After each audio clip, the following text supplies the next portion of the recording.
Welcome to High Gluttony. I'm Gretchen. And I'm Becca. And we're two curious ladies who like to cook, Smoke, learn, and enjoy a meal with friends. We invite you to join us every 10 days or so here at the High Gluttony Homestead and listen to us make a mess and have a lot of fun. So step inside, Gluttoniers.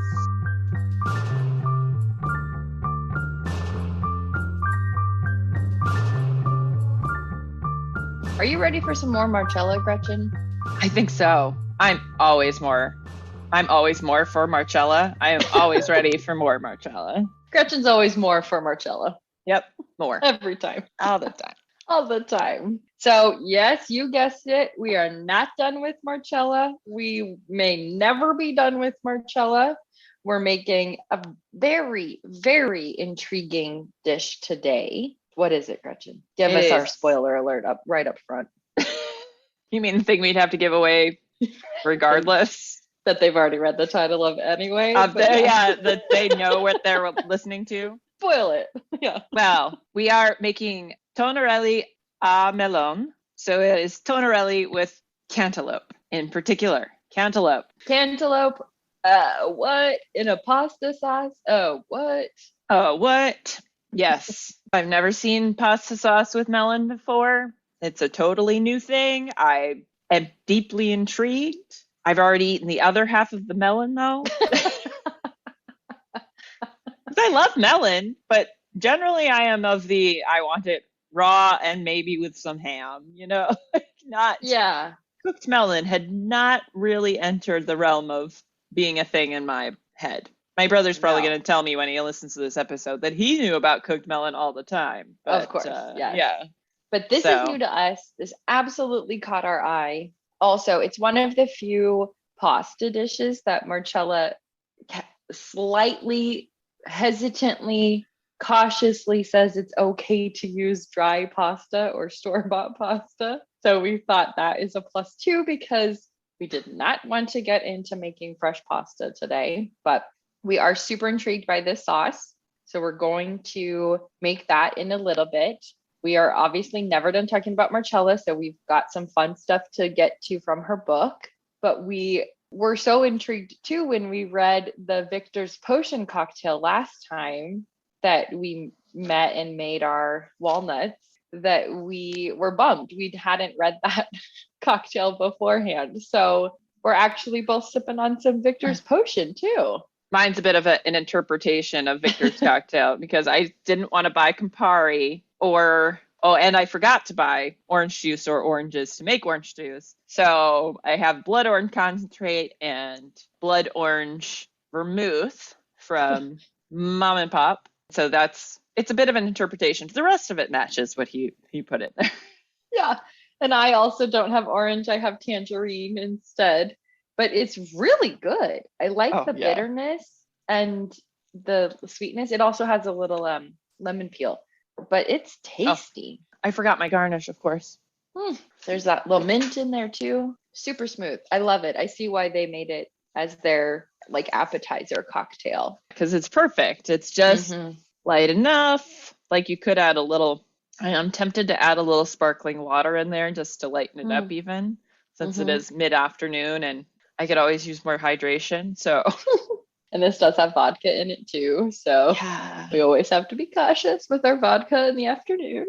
Water it down. Water it down. So then what are you smoking while we sip our Victor's Potion and contemplate our cantaloupe? So from the Pure Beauty brand, I have their CBD baby mini joint. I am having a little CBD with my nice strong cocktail, so I suppose that's the right combination of things to do. But what are you smoking, Becca? I'm using a pipe today, and I have some Memberberry, which is a hybrid of skunk berry and mandarin sunset. I don't know why Gretchen's cracking up. Have you watched South Park? Have you ever watched that? I have, but not consistently. I want to say it was the episode, the season's kind of around 2016. They did an episode and I think this was the thing in a couple of episodes, but then it like came to a head in one episode, is this thing called member berries. So like it's named after, I think it has to be named after that. Sure. But there's like these little berries that go, do you remember when? And then they like say some like bullshit thing from the past, you know? You remember? So I'm laughing. I had no context for that.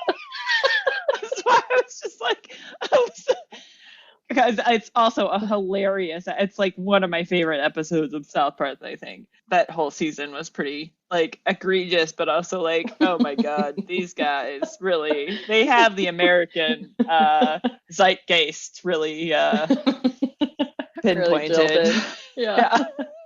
Well, I'll have to watch it. I'll keep smoking this and I'll go watch it when we're done today. And and you can just watch that one like episode because it doesn't necessarily, as far as I know, it doesn't need context really if you're familiar with the premise of the show. Okay. That's great.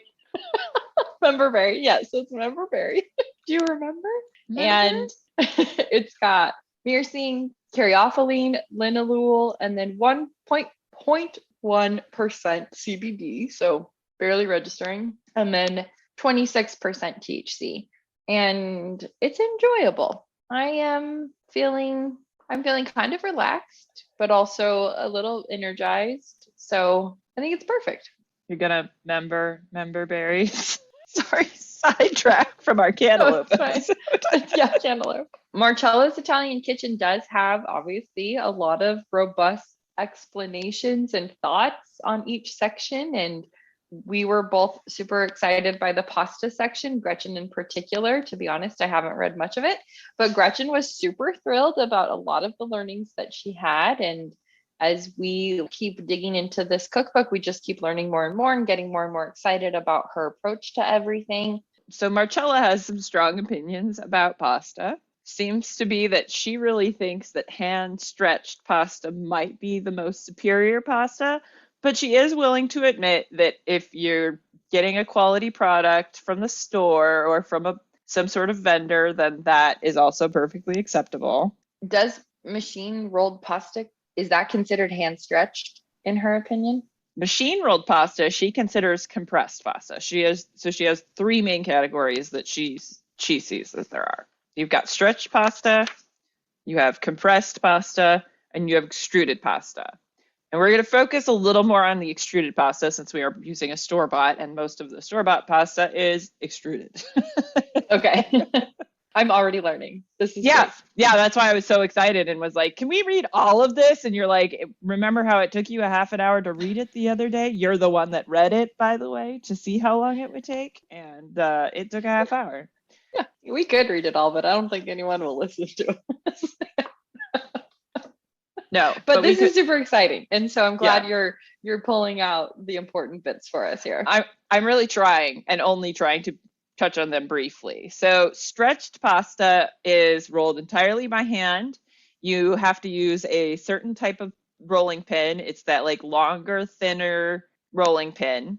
And she says this is important because of the way that pressure is supplied depending on the rolling pin. So we could also do a short little rolling pin sidetrack because if you're using one of the typical ones that you think of a rolling pin where it has a handle and like a block that rolls around the handle, if you are using that to make pasta, she considers that a compressed pasta because typically what you're doing is applying force.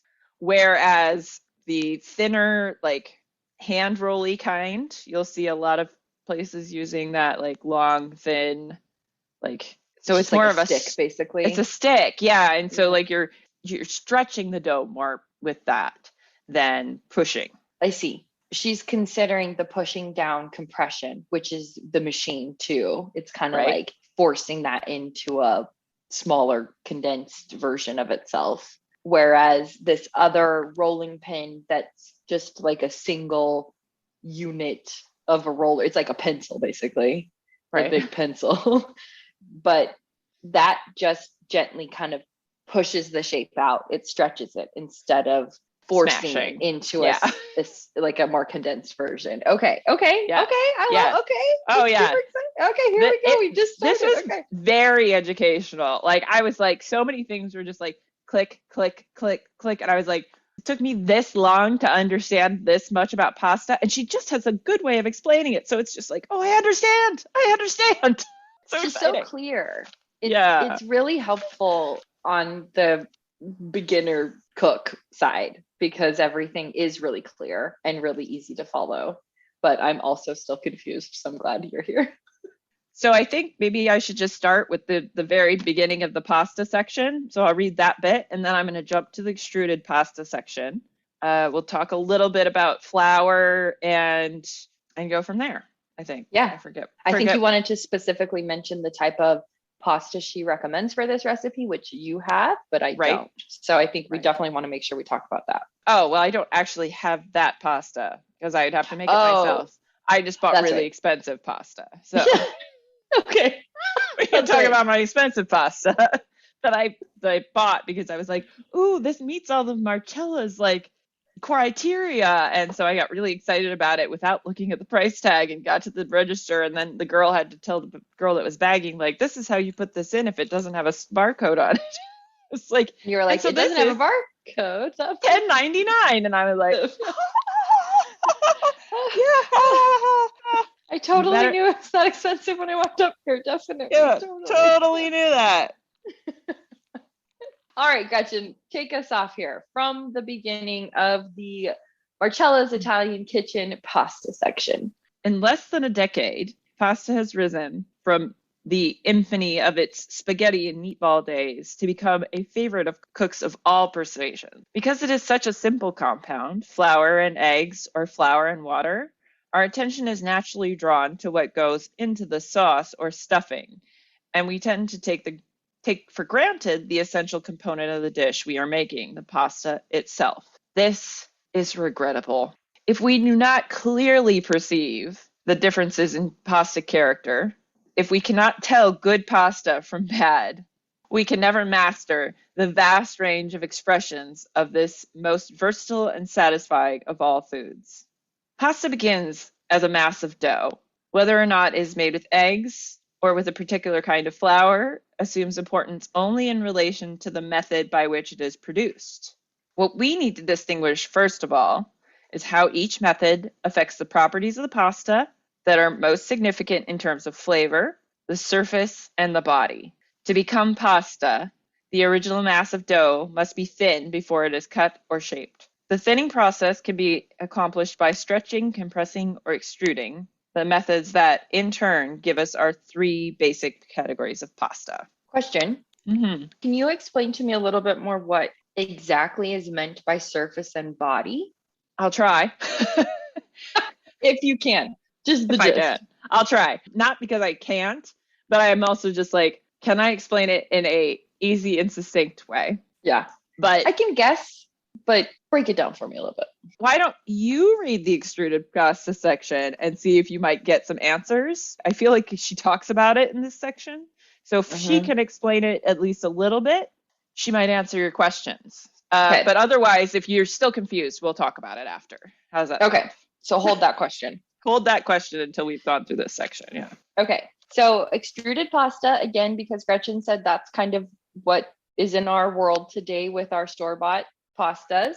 Extruded pasta. When a mass of dough is forced through a perforated die, you have extruded pasta. After extrusion, the pasta must be dried slowly at carefully calibrated temperatures in special chambers. Extruded pasta requires machinery of industrial size, and it is therefore frequently referred to as factory made. The most common examples are spaghetti, rigatoni, ziti, fusilli, penne, and I never know how to say this one, conchile? Sure. I think so. Yeah. The part that GL, I think, is li. Oh, okay. Conchile? Conchile. Yeah, I guess that, yeah. So basically how you were pronouncing it. Is that the ear-shaped one? No, that's orchetti. Oh, okay. All right. But there are dozens of other shapes. Right. Lots of shapes. Lots of shapes. Continue. The dough for dry factory-made pasta is composed exclusively of selected hard wheat flours and water. Since these are the only ingredients, the quality of each shows up in the finished product. Another important factor is the perforated die. Bronze dies produce a rough surface to which pasta can cling. Okay. Teflon coated dies are easier to maintain and speed production, but they impart a slick, uninteresting texture. High quality factory pasta is as fine a product as the best homemade pasta. Whoa, it is different as wool is from silk, neither better nor worse. Sadly, it has become fashionable to snub macaroni in favor of so-called fresh pasta. Anyone doing so is turning away from one of the most remarkable foods ever devised by any cuisine. I mean, she has strong feelings about pasta. I guess I wasn't giving her enough credit because she did say that she kind of admires them all to a certain extent. She's a pasta fan. Yeah. Factory pasta ought to have the pale gold color and flavor of good hard wheat, a faintly rough texture, and an exceptionally compact body that maintains its firmness in cooking while swelling considerably in size. To my knowledge, none that fulfills all these requirements is manufactured outside Italy. She has a point. There's always that real layer of truth there to everything Marcella says.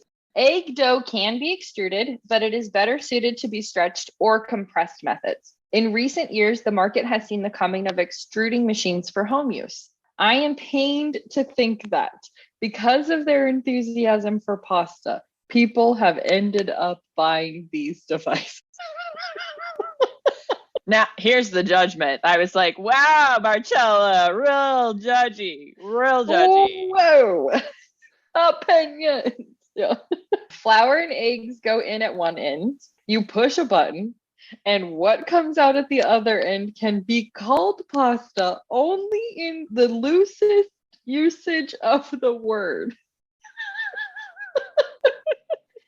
I know. Right? Oh my gosh.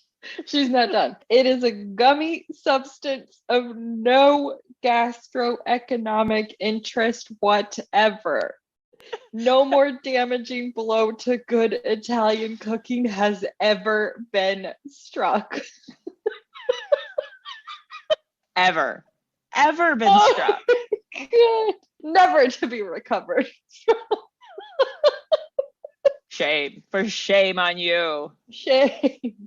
Get your shame. Shame. We need a bell. We need a shame bell. We need a shame bell.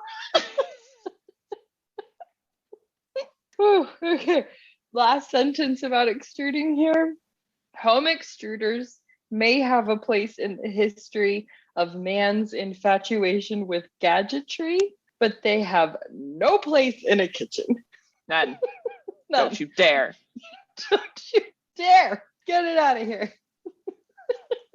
Makes me way less keen to use my extruder attachment for my KitchenAid. I'm like, oh no, Marcella would be like, no, never. Oh, she'd walk out of your kitchen. She'd just walk out. Like, nope. What are you doing? Absolutely not. Oh my gosh, that's so funny. All right, so now the surface and the body. So the body's a little bit more like what the thickness or shape kinds of ends up being. Yeah. And then the surface is how well the sauce sticks to that. Precisely. Perfect. Okay, so then could you close this out with her flour section and then why this particular noodle she mentions for this pasta is really cool? Yes. Okay. So I am going to read her flour ingredient dissertation, but we got a little bit of it in the extruded pasta section. As Elizabeth David has demonstrated magnificently, one can write a volume about varieties of flour. And when we focus on Italian cooking, however, and specifically on pasta, we limit our field to two basic kinds: soft wheat, unbleached, all-purpose flour, or durum, or hard wheat flour, also known as semolina, or in Italian, semola, the first being white, the second pale yellow. Each of the two varieties has its virtues and its drawbacks. For the classic pasta of Bologna, stretched by hand with a pin, only soft wheat flour is used. It is lower in gluten than semolina, hence it is easier to hand stretch. Soft wheat has a gentler, warmer fragrance than that of semolina's, which is faintly sharp. The sweet-smelling pasta it produces is plumper in body and of a fluffier consistency than any made with durum wheat flour. On the other hand, it requires the utmost heedfulness in cooking because it can quickly pass that dangerous line from firm to overdone. Semolina has so much tough gluten that it is next to impossible to stretch by hand in the Bolognese manner. It is more suitable for flat pasta compressed by a non-extruding home machine or for such industrial extruded shapes such as spaghetti or fusilli. Pasta made with semolina flour is never as downy as the soft wheat kind, but makes up for it with a body tautly knit and admirably compact. It accepts an extraordinary variety of sauces and cooks to a perfect al dente, firm to the bite consistency. When buying semolina, one must look out for flour that is ground too coarse. Unfortunately, much of it is, including some brands that are sold as pasta flour. It should be talcum soft to the touch and impalpable, like other flour. Otherwise, it will be difficult to work with. At home, I use semolina when I want extra firmness, such as Tonnarelli. More frequently, I use an all-purpose unbleached flour, which makes pasta closer to that made at home in Bologna. The choice, however, depends on one's preferences. Both flours make equally valid pasta. Super informative. Super informative. There's so many thoughts in my head. But first, I had no idea semolina and durum were the same thing. I didn't either. I don't know how I didn't know that. I thought they were almost the same thing, but I had no idea they were exactly the same thing. Yeah. Like an idiot.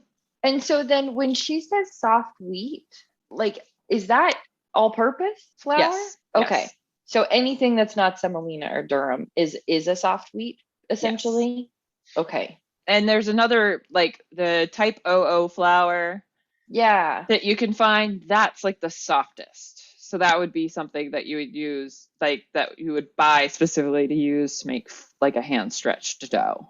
That'd be kind of cool to try. So she just lumps that in with the soft wheats then. She doesn't like call it out as its own thing. No, I mean, I think that when we eventually talk about stretched pasta, I think she talks about it a bit. Yeah, she talks about it in that sense. I see. Okay. So now we have to make a gnocchi from her, a risotto from her, and a fresh stretched soft wheat pasta. Woo! The Tonnarelli, you said, has to be hand stretched. Right, because the shape of it is square. This is her description of what it should look like, because it should be exactly square. So it has like the most surface area, even compared to like a round noodle. You'll get the most sauce clinging, but it's just not a shape that like anybody's making in anywhere else. You have spaghetti. Spaghetti is close enough, and even in the recipe we're using, she says it's a good substitute. I just think it's interesting because now I want to make square pasta. Right. Of course you do. Yeah. Not rectangles. Do you have that pin that doesn't have any hand? Of course you do. Yeah. I have two different ones like that. One that I was using as my muddler for a while, which I think I'm probably still using as my muddler. But yes, I had the right style pin to do that. I have a much deeper appreciation of doing it by hand, and why you would do it by hand using a soft wheat. It was like, oh, for fuck's sake, why wouldn't I have thought that? You wouldn't use the same kind of flour for a hand stretched noodle versus pressed by machine. Yeah. So if we were to make a home spaghetti again, would we not use semolina? No, she said that if we were doing it completely by hand, no. But if we were putting it through the pasta machine, yes. It just has to be that really fine ground. Right. Yeah. Semolina, yes. Sure. Don't get the like larger grain stuff, which is good to have around for doing the rolling out part, because it will not incorporate into the pasta the same way, but it isn't the grind you'd want to be using to put into the pasta you're making. So. I see. Okay. Yeah, that was super helpful. That was the most knowledge I've gained about pasta in my whole life in like 10 minutes. I know, right? Right. You did a great job summarizing it. Thank you so much. I tried. I really tried. I mean, I'm glad you reined me in and said, why are we reading this entire section? Yeah, there is a lot here. And so obviously we'll come back to it. We're going to make fresh pasta. She also mentions the only other things you can put in pasta are spinach or Swiss chard. So maybe we'll do that. Yeah. Those are literally the only things she says. And then, well, yeah, like we keep saying, we'll never be done with Marcella, but in Marcella we trust and we just keep going forward. But should we read the ingredients for our Tonnarelli al Melone? Yes, okay. We should. Because I think you understand it. I'll read the ingredients and you can read the steps this time. Whoa! Mixing it up, people. Also, this is like a pop quiz. I wasn't expecting this twist up. So here we go. Good luck. Better get 100%. Otherwise, teacher's going to be mad. So our ingredients are 4 tablespoons of butter, 1 tablespoon of vegetable oil, 3 cups of cantaloupe, diced into 1/4 inch cubes. Ooh, I did mine considerably larger than that, so I hope I didn't fuck this up. I forgot to get butter out. Oh, that doesn't matter as much. Like it can be cold because you're just gonna melt it and use it to saute, so it's fine. Delicious. And 1 cup of heavy cream, 1 tablespoon of lemon juice, and a half teaspoon of tomato paste, salt, pepper, and Tonnarelli or store-bought pasta. And we went with store-bought, and I bought my expensive stuff because it looked really nice. Like it had lots of nooks and crannies. Like it has a texture to it. So I was like, oh, maximum sauce holding because that's a good body and surface for Mm-hmm. for sauce collection. It looks like extra long stretched thin fusilli. Yeah, it's quite cool. It's really cool. I'm very excited about it. Yeah. Like this is gonna be good. Yeah, it looks super fun. Okay, do you want to do equipment? Yes. So we just need a saute pan and a pot of boiling water for our pasta. So we've already got our pot of boiling water going, or at least mine's boiling. I don't know where Becca's at, but mine boiled already. Nice and warm bathy. And a cutting board to cut up your melon, but this is very easy. Like we should be able to knock this out in 15 minutes tops. Awesome. We got this. And so world level 2. 1 to 2. Yeah. Cutting the cantaloupe. Yeah. It's scary to cut melons sometimes. Yeah. Okay. My first time doing steps. Okay. Our steps are, we are going to heat up the butter and oil and add the cantaloupe until soft. So that, I think that's high heat. And then we will add our cream, and that's okay at high heat. Add cream. Mm-hmm. Okay. Add our cream, our lemon juice, our tomato paste, and then reduce down to half or 1/4 of the volume. So that comes down quite a bit. And then we add our salt and pepper to taste. Then we remove from the heat.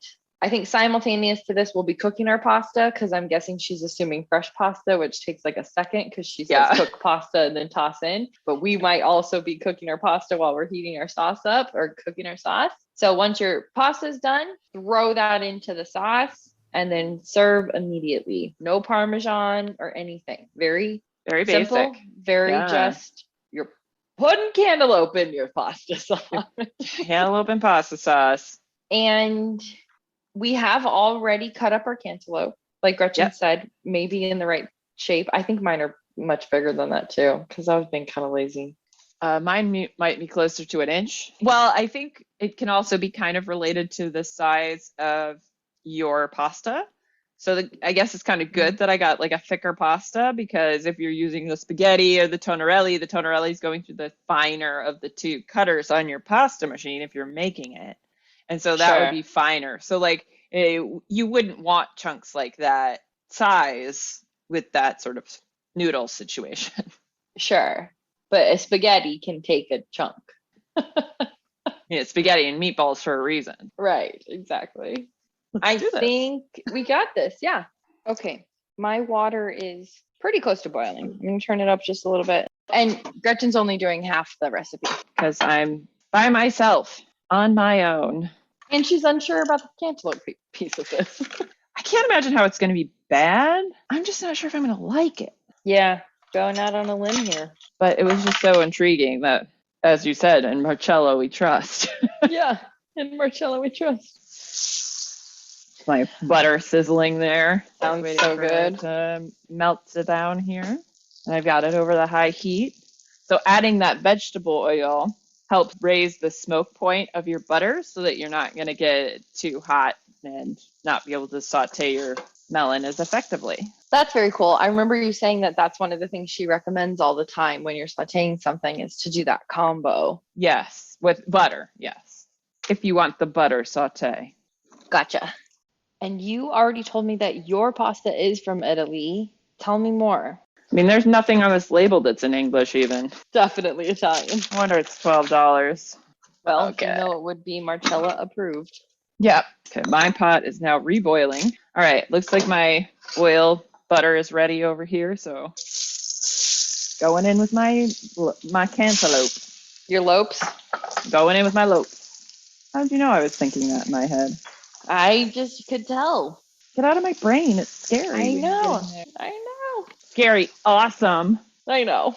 I think I've told you this before, but there's a line in King of the Hill where the niece and the mom are talking and they like say the same thing at the same time or something. And the mom goes, "Get out of my head, Luann." And I think about that all the time whenever I do like a mind sync with somebody. Get out of my head, Luann. All right, I'm putting my pasta in because it says it's supposed to cook for 10 to 12 minutes. So I think that's going to pretty much put me at the spot where my sauce will be done. Okay. I wonder how much browning we're supposed to get. I feel like she wasn't that specific on that. On the lopes? On the melon, yeah. Because she really just said it's supposed to tenderize more than anything else. So I just added my cantaloupe. Lots of sizzle sounds happening. Sizzle, sizzle, sizzle, sizzle, sizzle, sizzle. I'm kind of feeling a little nervous about the big chunks of cantaloupe now. Why? Well, I get why they'd be small, because then it would get like a little more saucy. I'm just going to have like big chunks of cantaloupe. I don't know. Just keep telling yourself. Marcella. Okay, you're right. But I think I'm pretty soft, so I'm going to go ahead with my cream and everything. Okay, lots of sizzle over there. Yeah, that was me putting the lemon in. Now I'll go with my cream. Okay. I have a feeling I've gone too brown. It is quite brown. And I think if the pieces were smaller, they would have cooked, like sauteed a little faster without getting the browning. But Oh, sure. just, wow, this is going to reduce really fast. Especially since I've got a 13-inch pan over here instead of a 10 or 12. So Sure. surface area galore. So even my pasta sauce is done way before my noodles. Mine are taking a bit to cook or to soften just because they're so thick. All right, I'm going to put a little pepper in. Okay. Because I think mine's reduced by at least half. Wow. And since we're going with the store-bought pasta, Marcella recommends that we reduce it to a quarter. Should just need another couple minutes. Okay. And I think my sauce is done. Looks good, though. It's so pretty. Is yours brown? Okay. No, not at all. Mine's barely softened. My sauce is very brown. Really good Wow. browning on mine. Yeah. I must have gotten my oil heat higher than yours. Yeah. Got a little browning in my butter, maybe too. It tastes delicious. Yeah, I think I like it. I'm just not sure I got what I'm supposed to get over here. Sure. So I feel like it's supposed to be more of like a white with pieces of the orange melon in it. Oh, but oil is hot, but not smoking. Mine was definitely smoking by the time I added the melon. Oh. And therein lies our predicament. And unfortunately, I've eaten the rest of the melon except for one slice. I can't start over. No. You're in it now.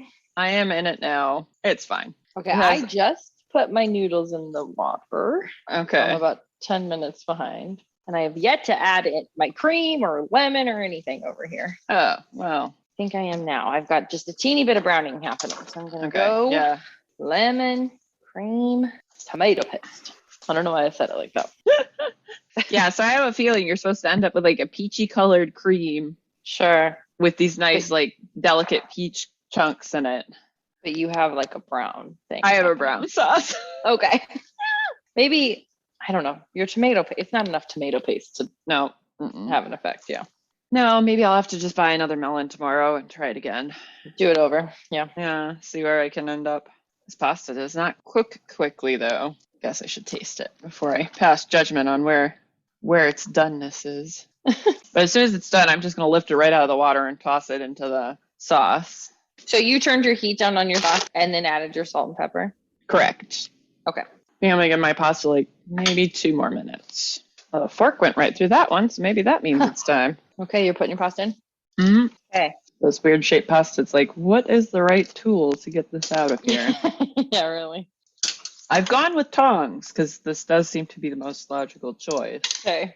All right, I've reduced to about half. I'm going to turn my heat down. You just turned it down to low. No, I turned mine off. Turned it just off because it was like so hot. Yeah, it was reducing so much. It's like, okay.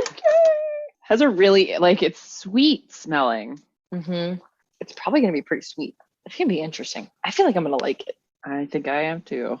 I think you will. I think you're going to be surprised. Just as I like to say, it's not a combo I would ever have considered, you know? Doesn't mean it's bad or wrong. I'm doing my generous grinding of pepper. Maybe I just need to put a little more salt in it. Yeah. And do a little pepper. I don't know that I've done enough pepper. I might have chop a little basil and put on top of this. Ooh, yum. I was surprised there was no herb.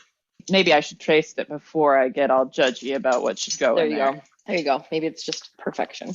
Yeah. Into a bowl we go. Well, I still don't know how I feel about this, and I've eaten several pieces now. Yeah. I obviously don't hate it, but Yeah, because you keep eating it. I keep eating it. It's really interesting. I ended up adding a little bit of pasta water. Oh, I definitely, because I was just picking it out of the pot and putting it in there. Yeah, definitely was adding pasta water as well. Okay. I might do a little more pepper now that the noodles are in.